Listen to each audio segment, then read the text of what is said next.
पंतप्रधानांच्या मुंबई दौऱ्यामध्ये आता आणखी एका कार्यक्रमाचा समावेश करण्यात आलेला आहे। पंतप्रधान नरेंद्र मोदींच्या उपस्थितीमध्ये आज अभिजात मराठी सन्मान सोहळा पार पडणार आहे। महाराष्ट्रातले दिग्गज साहित्यिक आणि कलाकार यांच्या उपस्थितीत हा कार्यक्रम होतोय।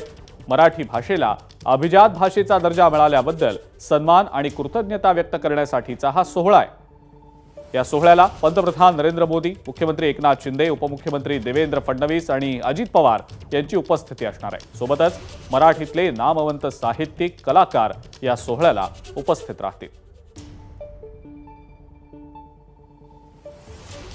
पंतप्रधानांच्या मुंबई दौऱ्यामध्ये आता आणखी एका कार्यक्रमाचा समावेश करण्यात आलेला आहे।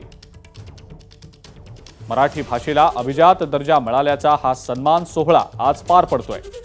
या सन्मान सोहळ्यासाठी म्हणून महाराष्ट्रातले दिग्गज साहित्यिक आणि कलाकार उपस्थित राहणार आहेत। अभिजात मराठी सन्मान सोहळा आज संध्याकाळी मुंबईमध्ये पार पडणार आहे। या कार्यक्रमासाठी पंतप्रधानांची प्रमुख उपस्थिती असेल। सोबतच राज्याचे मुख्यमंत्री एकनाथ शिंदे, दोन्ही उपमुख्यमंत्री देवेंद्र फडणवीस आणि अजित पवार आणि इतर मान्यवर या कार्यक्रमासाठी, या सोहळ्यासाठी उपस्थित असतील। सुशांत सावंत आपले प्रतिनिधी या कार्यक्रमाविषयीची अधिक माहिती आपल्याला देत आहेत। सुशांत, पंतप्रधानांच्या मुंबई दौऱ्यामध्ये आता आणखी एका कार्यक्रमाचा समावेश झाल्याचं समजतंय, काय नेमकी माहिती?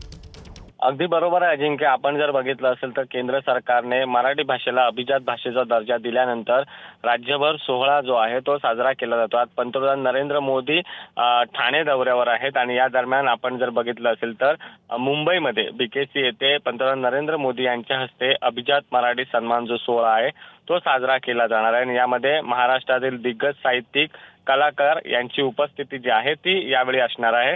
आपण जर बघितलं असेल तर पंतप्रधान नरेंद्र मोदी, मुख्यमंत्री एकनाथ शिंदे, उपमुख्यमंत्री देवेंद्र फडणवीस, अजित पवार यांची प्रमुख उपस्थिती असणार आहे आणि मराठीतील दिग्गज नामवंत साहित्यिक आहेत, कलाकार आहेत, ते यावेळी उपस्थित असणार आहे। आपण जर पाहिलं असेल तर ठाण्यामध्ये नरेंद्र मोदी 4:30 वाजता येतील। त्यानंतर ठाणे येथे विविध कार्यक्रमांचं लोकार्पण जे आहे ते करणार आहेत आणि त्यानंतर बीकेसी मेट्रोने प्रवास करणार आहेत। मेट्रो 3ला हिरवा झेंडा दाखवणार। त्यानंतर रात्री संध्याकाळी उशिरा जे आहे ते अभिजात मराठी सन्मान सोहळ्याला ते हजेरी लावतील। अजिंक्य, ठीक आहे सुशांत, धन्यवाद। सविस्तर माहिती आपण दिलीत त्याबद्दल। एबीपी माझा, उघडा डोळे बघा नीट।